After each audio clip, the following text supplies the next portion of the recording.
Hi everyone, welcome to this video, which is called 5 Common Questions for Chromatic Harmonica Players, Part 2. And I enjoyed making the first video, so I will do a Part 2. And the first question is, my valves are getting stuck, do you got any help? Hopefully, my best tip is that you always warm up your harmonica before you play it. And you can warm it close to your body, like, just holding it like this, warm it in your hands, or maybe under the arm. You can have it in your pocket, a clean pocket. And those things will work because you got to get up the metal to a better temperature. So never play a chromatic harmonica out of the box if it's cold, because you can just imagine if you're breathing hot air on glass, you know how that creates like a mist. That's the same thing if a harmonica is cold. All that steam or mist goes into the valves, and they will become sticky. But my best advice is to get a heating pad. Actually, this is a heating pad. I think you use it for like body aches, if you have back pain or neck pain or something. And I put the harmonica in here, I roll it in, put it, and then I put it on medium heating. Medium, it has like 3 settings, so I use the medium one. And for 5, 6, 7 minutes around. And then it always plays very good. It's great temperature. I very seldom have valve problems when I use this method. And you can also have it like on the one, and then just put the harmonica there, and if you like do something else, and then go back, because it will kind of keep the harmonica dry, warm and nice. So heating pad is my best tip if you have stuck valves. And if the valve is very stuck anyway, and you can't play, never blow super hard, or inhale hard, because it might damage the things. It's better to open up the harmonica, take a piece of paper, and then see which valve that has some wet stuff, saliva on it, and then really try to clean it under, above, and wipe it off very carefully. And then it will often work. So, stuck valves are annoying, but they happen to everyone. But the best ways to avoid them is to always warm the harmonica before you play it. And I use a heating pad, and that has really made my life, I think, 25% better since I start using heating pad on my chromatic harmonicas. Question number 2 is, what are the hardest keys to play in on the chromatic? That's a very good question, and there is always another question on that. Is it me, or is it the harmonica, or is it me or the instrument? Keys are hard. Different keys are different, have different difficulty, because how much you need to think in them. It's harder to think in maybe, for some people it's harder to think in E major than E flat, and for some, and then for other people, it's a lot easier to think and play in E compared to E flat. So these things has to do with repertoire and tradition and what music you play. On the chromatic, it's also, some things lay very natural on this instrument. I love E flat, for example.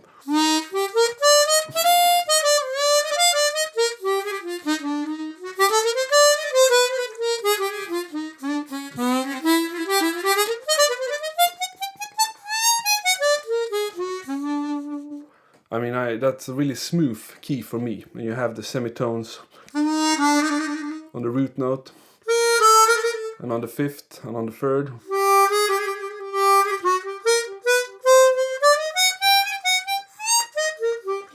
But then if you kind of raise it to a half step, E major,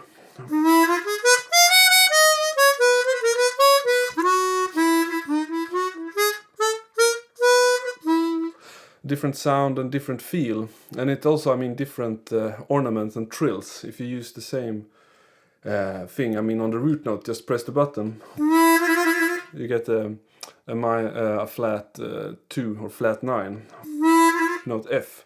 So that's not, and yeah, so that's a thing to respect. But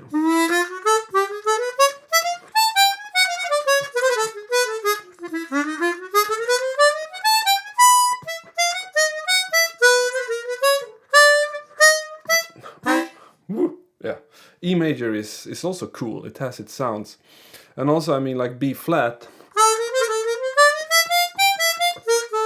Same thing there on the root note. Very nice. On the third, fifth. But if you raise that a semitone to B major,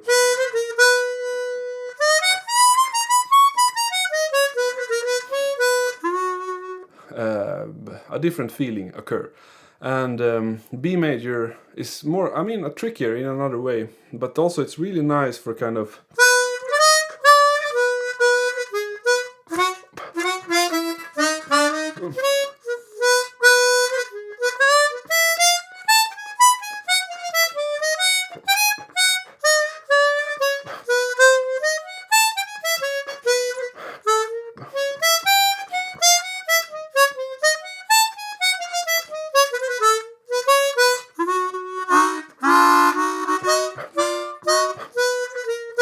it has its sounds, and it sounds cool as well. But it's also tricky because it's another pattern, and also you swap a lot with the button. It's like button in, button out, button in, button out, and yeah. So some legato things are not as smooth as in B flat.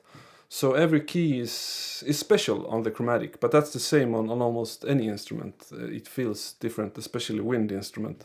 Every key feels pretty different. But yeah, the hardest keys, if I have to answer, I think I would say B major is pretty tricky, and E major also. But I don't know, maybe my brain is just slow in these keys. If I would practice those keys for 6 months, just playing bebop lines, I might be super fast.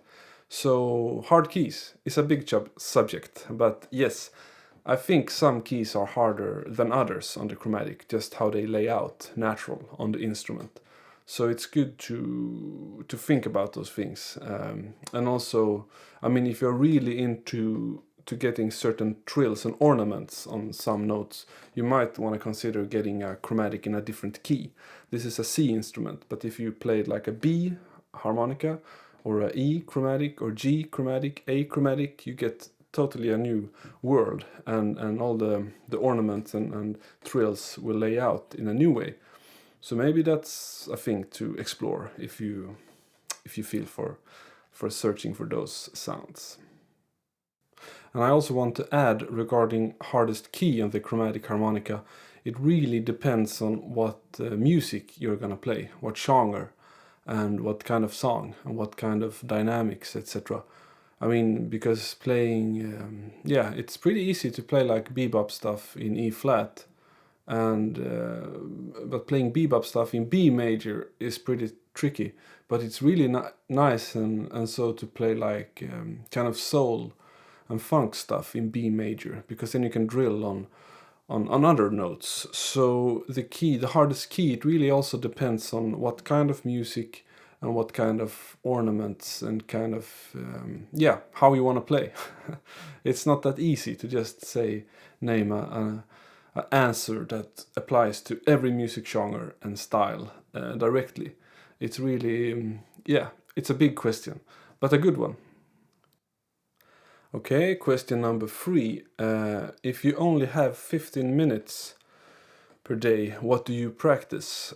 That's a really good one. I think I practice, I might play just like one scale, one key, or one arpeggio, or maybe just one song, or maybe 2 songs.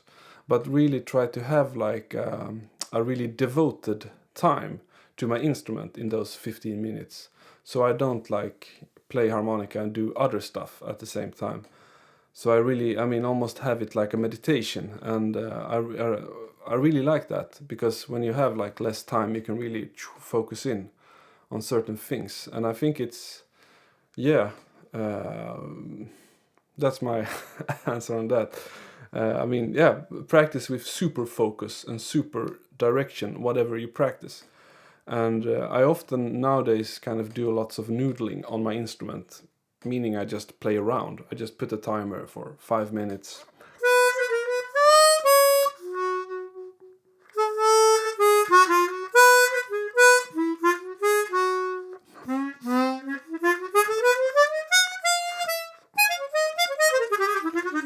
Maybe sit around, just improvise like that for 5 minutes.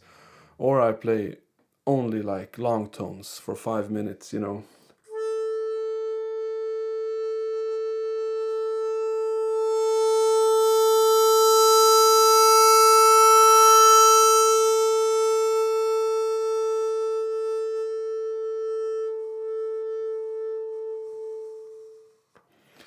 Really devote myself to do that. So I think my answer is choose mainly one, maximum 3 things if you have just 15 minutes. Don't try to practice 8 different things.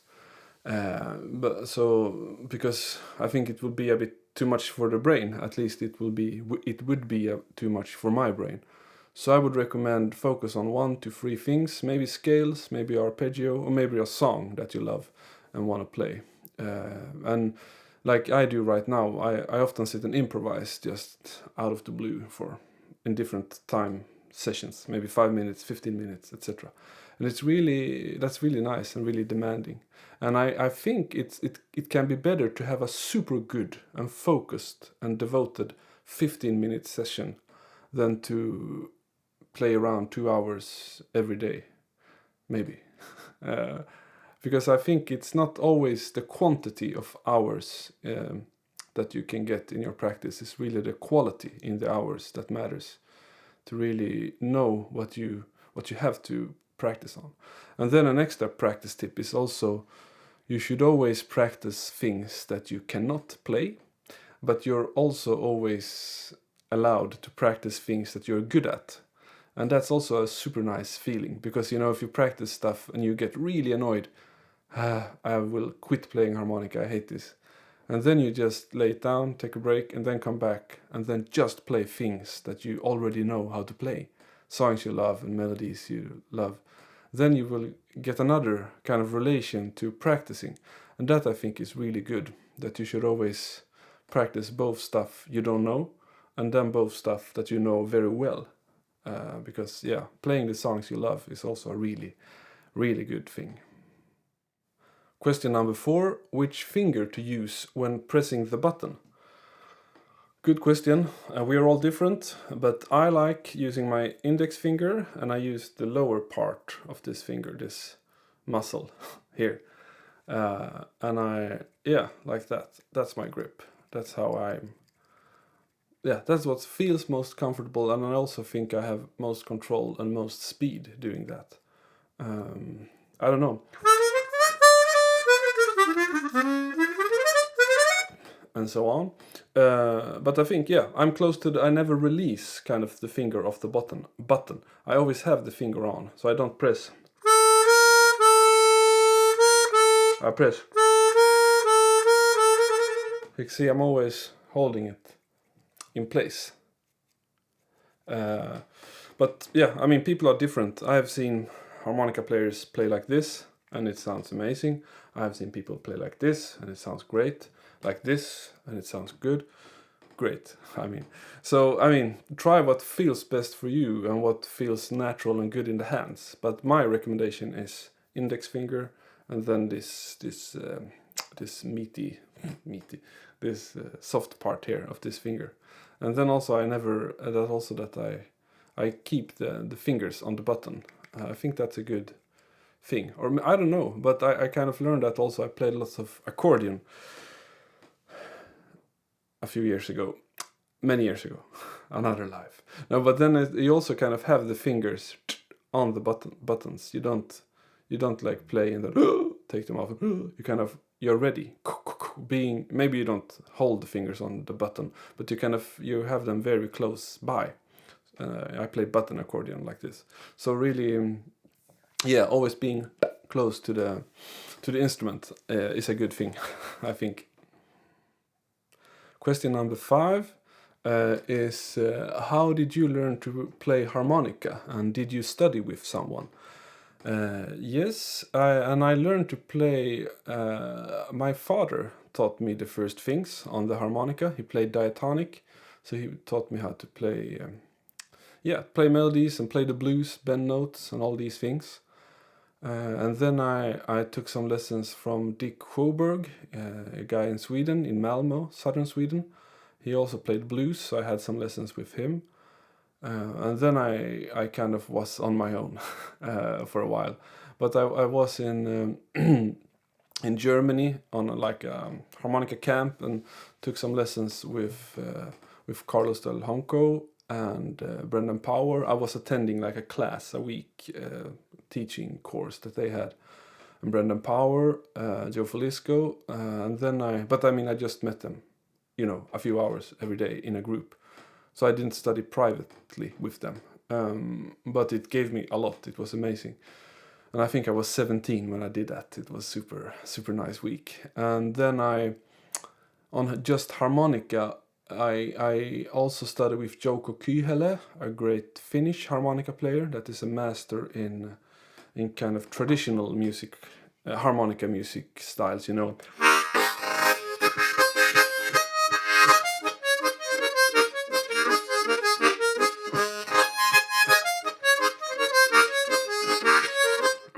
playing this kind of big tongue blocking sounding like an accordion. And we played Scandinavian folk tunes, and I really learned some really cool stuff there. And then I also took private lessons with Robert Bonfiglio on classical styles and techniques, tongue blocking, corner switch, all these things. And then I also had private lesson with Howard Levy on the diatonic. It was really amazing. I don't know if you can call it like a lesson, but I've met Toots Thielemans a few times and just sat down and played harmonica, had ice cream and coffee, and talked about music and harmonica in general. And it felt like a lesson because he showed many, many beautiful stuff on the diminished scale and altered scale and different things. I remember I've studied with him as well. And is it anyone more? I'm sorry if I have forgotten. But those are kind of the harmonica players that I have taken lessons from. And then I studied 5 years at the Royal College of Music in Stockholm with harmonica as my main instrument. And that was a jazz program education, a 3 years bachelor and then a 2 years master. And there I didn't have a harmonica player. I had a saxophone teacher, but I don't played saxophone on the lessons. I played harmonica and the teacher played saxophone. But that worked super good. I just had amazing music lessons on like improvisation and learning tunes and different stuff. And I also had lessons with a piano player, a classical flute, folk music violin. So but I played harmonica on all of these lessons, but it felt like just music education. It was so nice.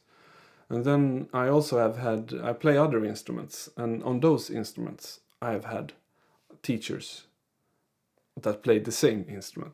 Like I have had guitar, I play guitar, I had a guitar teacher, accordion teacher, bass teacher, etc. But on harmonica there has not been like one teacher for a long time. It has been those here and there lessons, except that my father taught me the first things in the beginning. But I love taking lessons, and I think it's really good for your playing and for your approach to the instrument, that you're never, I'm not the best at all. There is so much to learn, and there is lots of harmonica players I would love to take lessons from. So I hope to do that in the future. And I would really recommend, if possible, if you want to learn how to play harmonica, that you seek up a harmonica player in your local area and take some lessons. You can always take lessons, digital, do it on YouTube or like Zoom or Skype or something. But meeting a person in person in the same room and playing the same instrument together. It's really magical, and people have been doing it for hundreds of years, and I really love that situation. So yeah, I think you should really try to take lessons when you meet your favorite harmonica player. Try to see if you can get a hold of a scheduled time for private lessons, because it can really teach you many cool stuff about your instrument and yourself and music. Okay, that was everything for this video. 5 common questions for chromatic harmonica players, part 2. Hope you enjoyed it. Keep practicing, have fun, and bye bye.